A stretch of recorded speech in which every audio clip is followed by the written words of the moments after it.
Hey guys, good morning and welcome to Devbhoomi career point. आशा करता हूँ आप सभी लोग स्वस्थ होंगे, काफ़ी अच्छी आपकी स्टडी चल रही होगी। तो आज देखेंगे Uttarakhand GK special fact class 21। देखिए यूट्यूब पर जो भी अन्य क्लासेज आ रही हैं उनको आप फॉलो कीजिएगा, काफ़ी महत्वपूर्ण ये क्लासेज हैं। बाकी जो आपका upcoming UK triple S C group C परीक्षाएं हैं, इसके लिए अगर आपको फुल लेंथ प्रैक्टिस सेट चाहिए तो एप्लीकेशन पे 50 evergreen full length practice set वाला कोर्स है, इसको आप इनरोल कर सकते हैं। कमीशन के लेटेस्ट पैटर्न पर आधारित ये टेस्ट सीरीज है जो कि बाइलिंगुअल है। ठीक है, तो चलिए आज का सेशन शुरू करेंगे। यूके जी के स्पेशल फैक्ट क्लास पार्ट 21। इसमें आज हम देखने वाले हैं उत्तराखंड में जो खेती बाड़ी है, खेती बाड़ी और साथ ही उत्तराखंड की जो मिट्टियाँ हैं उनसे संबंधित जो महत्वपूर्ण शब्दावली है।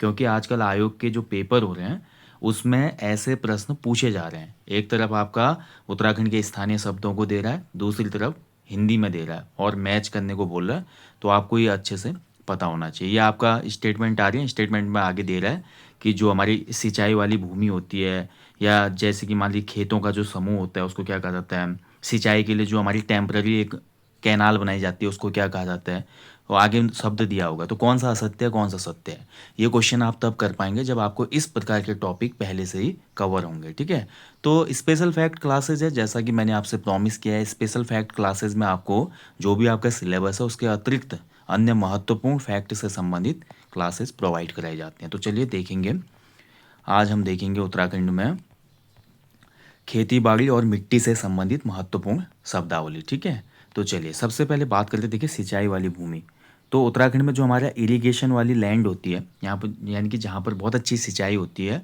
बहुत अच्छी नमी होती है जिस भूमि में, इस भूमि को कहा जाता है क्या, तलाऊ भूमि। तलाऊ, या इसके अलावा इसके लिए एक अन्य नाम है कुल्यांदा भूमि, कुल्यांदा। ठीक है, तालाब या कुल्यांदा इसको कहा जाता है। दूसरा देखिए वर्षा पर निर्भर कृषि भूमि, ऐसी भूमि जो वर्षा पर निर्भर है। जो हमारी तालाब या कुल्यांदा भूमि होगी, मान के चलो कि उसके आसपास कोई सोर्स होगा पानी का, या उन खेतों में अपने आप ही प्राकृतिक नमी बनी होगी। ठीक है, तो इसलिए काफ़ी ज़्यादा उपयोगी मानी जाती है तालाब भूमि। और कुछ कृषि भूमि ऐसी होती है जो उपजाऊ तो होती हैं लेकिन पानी के लिए या सिंचाई के लिए वो किस पे निर्भर रहती हैं, तो निर्भर रहते हैं बारिश पर। ऐसी भूमि को कहा जाता है उपराऊ। ठीक है, उपराऊ भूमि यही होती है। ठीक है, ये तालाब से थोड़ा कम उपजाऊ मानी जाती है।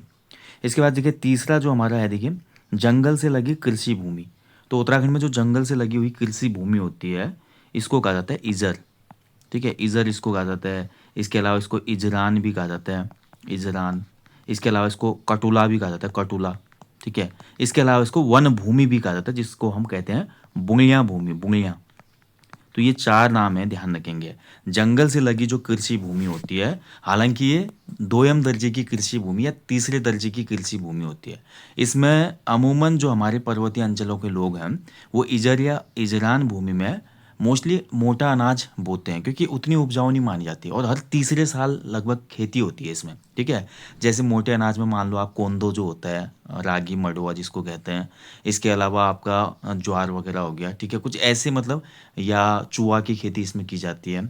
इसके अलावा जैसे जिसकी खीर बनती है, झंगोरा हो गया।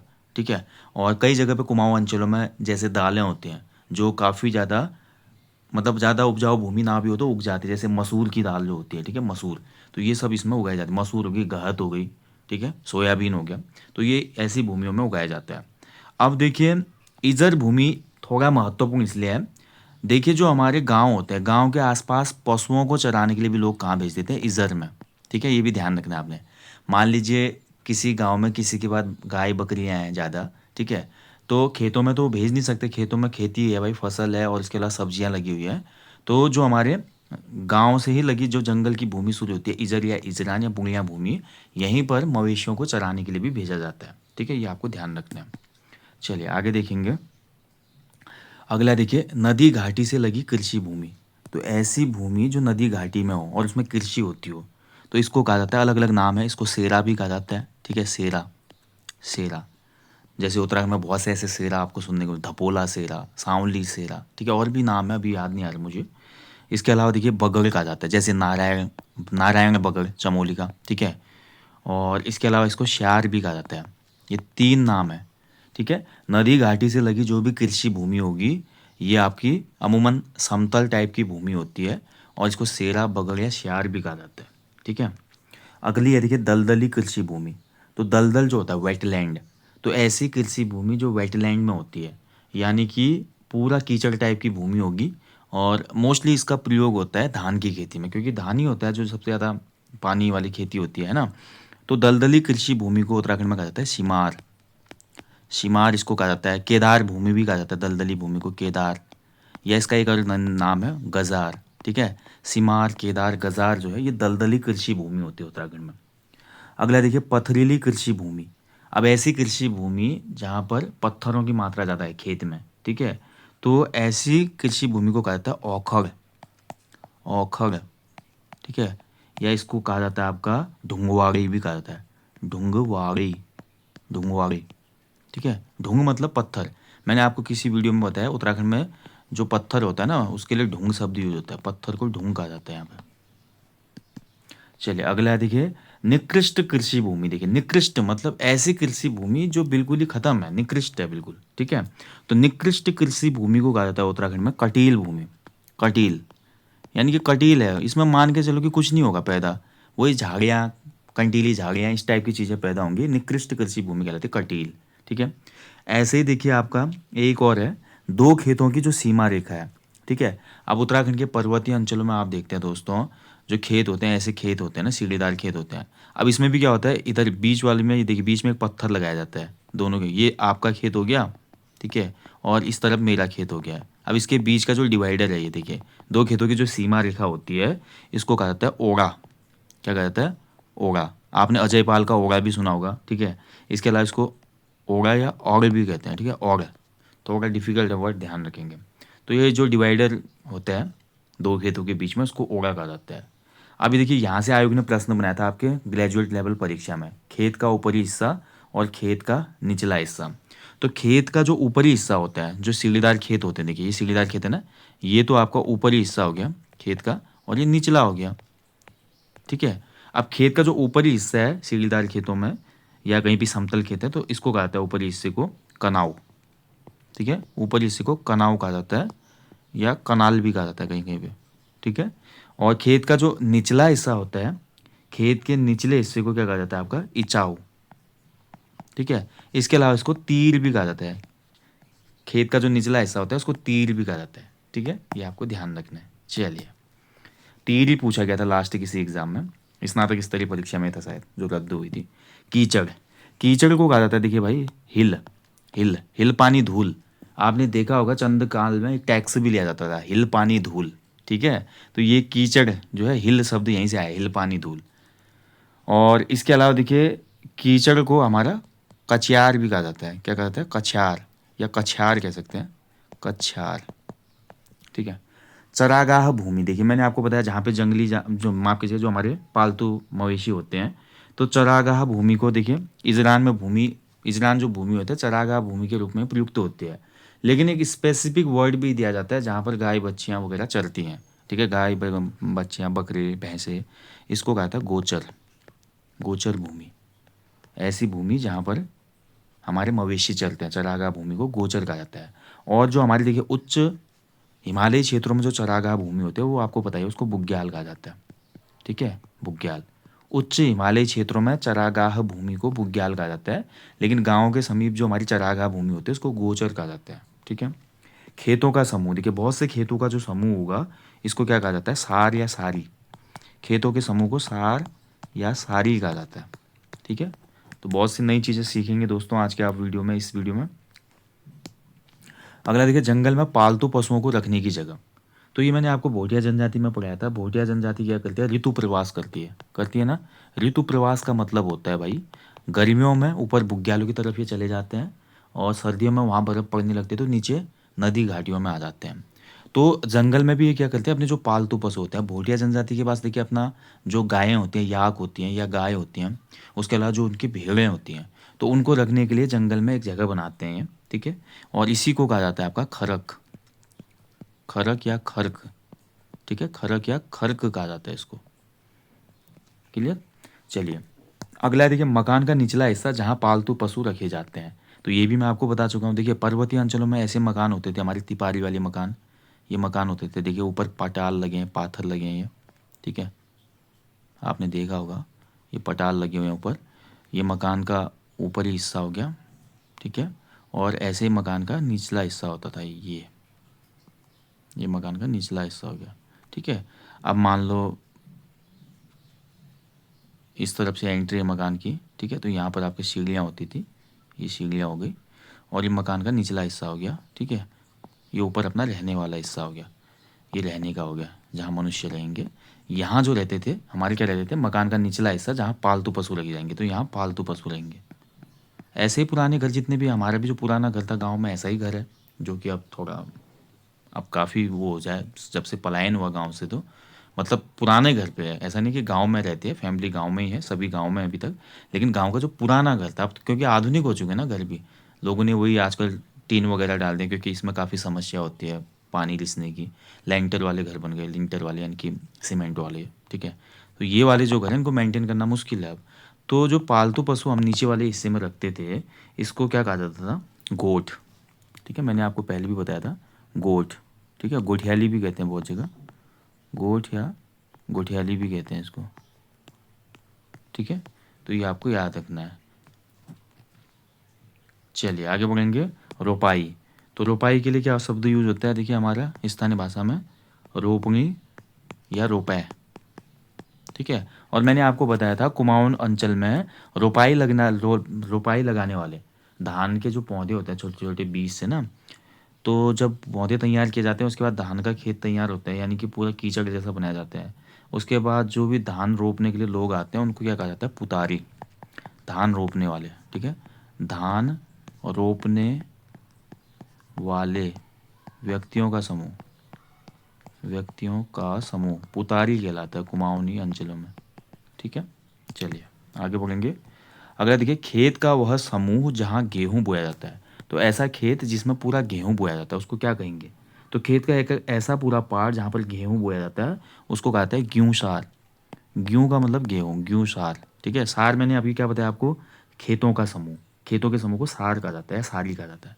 तो खेतों का समूह जहाँ गेहूँ बोया जाता है, ग्यूंसार। रोपाई हेतु धान की पौध, मैंने क्या बताया आपको, देखिए जब हम पर्वतीय अंचलों के खेतों में धान बोते हैं तो डायरेक्ट बीज बोलते हैं, लेकिन जब रोपाई लगानी होती है तो धान की बीज की क्यारियाँ बनाते हैं पहले, ठीक है, छोटी छोटी। उन क्यारियों में धान का बीज उगाया जाता है। जब पौधे लगभग 3-4 इंच के हो जाते हैं तो उनको निकाल के धान का पूरा जब खेत तैयार होता है, रोपाई वाला कीचड़ वाला खेत, तो उसमें फिर रोपा जाता है एक एक करके।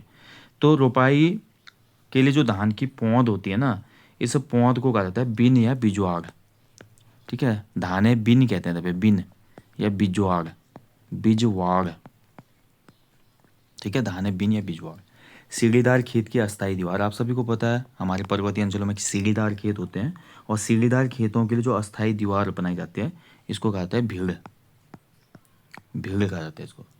अगर देखिए घर के समीप की भूमि जिसमें सब्जियां उगाई जाती हैं, ठीक है। अब इसको थोड़ा इमेज से देख लेंगे तो तब थोड़ा और समझ में आएगा। जैसे कि मैंने स्टार्टिंग में लगाई थी इमेज, देखिए ये कोई गांव है, मैंने एक इमेज बनाई है आपके लिए यहाँ पे, ठीक है। तो ये मान लीजिए कोई गांव है, गांव के समीप ये भूमि आपको दिख रही है। अब इसमें गांव के नज़दीक की जो भूमि होती है घरों के आसपास की, इसमें अमूमन आपने देखा होगा ग्रामीण क्या करते हैं, सब्जियां वगैरह लगाते हैं। और दूर दूर की जो भूमि होती है, गांव से थोड़ा दूर दूर की भूमि, उसमें अनाज वगैरह लगाया जाता है, ठीक है। पहले से चला आ रहा है। जिस गांव में सिंचाई का अच्छा प्रबंध है तो वहाँ पर देखिए स्थानीय मौसमी सब्जियां भी लगाई जाती हैं, जैसे कि जाड़ों का टाइम है तो फूल गोभी लगाई जाएगी, प्याज लगाया जाएगा, ठीक है। इसके अलावा लहसुन की खेती होगी, मेथी हो गई, धनिया हो गया, पालक हो गया। उसके अलावा जब गर्मी आएगी तो गर्मी की फसलें होंगी, जैसे फ्रेंच बीन हो गई हमारी, ठीक है। उसके अलावा बैगन की खेती हो गई, भिंडी की खेती हो गई, ठीक है। तो इस प्रकार की स्थानीय सब्जियां, चौलाई वलाई जितनी भी सब्जियां होती हैं वो लगाई जाती हैं, ठीक है। तो इस प्रकार की भूमि यहाँ पे पूछा जा रहा है कि जो हमारे गांव के समीप की, गया घर के समीप की भूमि जिसमें सब्जियां उगाई जाती हैं, तो इस भूमि को कहा जाता है हमारा क्या, सगवाड़ी, ठीक है। क्या कहा जाता है, सगवाड़ी भूमि, सगवाड़ी, या इसको बाड़े भी कहते हैं, कुमाऊनी अंचलों में इसको बाड़ कहते हैं, बाड़, बाड़े में किसी साग छो, ठीक है, या बाड़ी भी कहते हैं इसको, बाड़ी, क्लियर। चलिए, और घर के समीप की जो भूमि होती है ना, इस भूमि को घरिया भूमि भी कहा जाता है, घरिया भूमि इसी का नाम है। घर के निकट जो होती है, गांव के निकट जो भूमि होगी घरिया भूमि होगी, और जो वन वाली भूमि होगी उसको बुंगिया भूमि कहते हैं, मैं ऊपर बता चुका हूँ आपको। सिंचाई हेतु बनाई गई अस्थायी नाली जो होती है, देखिए राज्य में सिंचाई के लिए अगर मान लीजिए कोई अस्थायी टेम्पररी नाली बनाई जाती है, मान लीजिए कोई नदी बह रही है, ठीक है, ये नदी है, और यहाँ पर खेत हैं बहुत से, ठीक है। अब नदी से लेकर खेत तक एक देखिए एक नाली जैसी बनाई जाएगी, टेम्परेरी ये नाली है, तभी तो पानी इन खेतों में आएगा ना। इस नाली को, अस्थायी नाली को क्या कहा जाता है, तो इसको कुल कहा जाता है, ठीक है। क्या कहा जाता है, कुल, इसको कहते हैं कुल। कुल के अलावा इसको कहते हैं गूल भी कहा जाता है, ठीक है। जैसे मलेथा की गूल आपने पढ़ा होगा। बंजर जमीन जो होती है उत्तराखंड राज्य में, बंजर जमीन को कहा जाता है बांझ। बांझ जमीन कहते हैं, बांझ, बांझ पकड़ के कहते हैं, ठीक है। बांझ या बांझी भी कहते हैं कहीं कहीं पे, बांझी, ठीक है। वैसे और गढ़वाली में बंजर भी कहते हैं। चिपचिपी जो मिट्टी होती है, देखिए मिट्टी के प्रकार में आ जाते हैं, तो चिपचिपी जो मिट्टी होती है, अब मिट्टी के भी अलग अलग प्रकार हैं, सूखी मिट्टी होती है, चिपचिपी मिट्टी होती है। तो चिपचिपी मिट्टी को चुपड़ कहा जाता है। क्या कहा जाता है, चुपड़, चुपड़ या चौपड़, ठीक है। ऐसे रूखी मिट्टी, रूखी यानी कि ड्राई जो होती है, ड्राई सॉइल जो होती है, तो ड्राई सॉइल को कहा जाता है छाछरो, छाछरो, ठीक है। छाछरो मिट्टी या उखाड़ मिट्टी कहते हैं इसको, उखाड़, उखाड़ मिट्टी, ठीक है। चलिए आगे बढ़ेंगे। अगला देखिए, नदियों द्वारा बिछाई गई जलोढ़ मिट्टी। आप सभी को पता है नदियाँ जो हैं उत्तराखंड में, जैसे गंगा हो गई, यमुना हो गई, ठीक है, उसके अलावा अन्य जो नदियाँ हैं जो भी तराई तक पहुँचते, तो जब ये अपने द्वारा मिट्टी लाते हैं तो नवीन जो मिट्टी होती है, नवीन जो मिट्टी होती है, नवीन मिट्टी को क्या कहते हैं, जलोढ़ मिट्टी कहते हैं, ठीक है।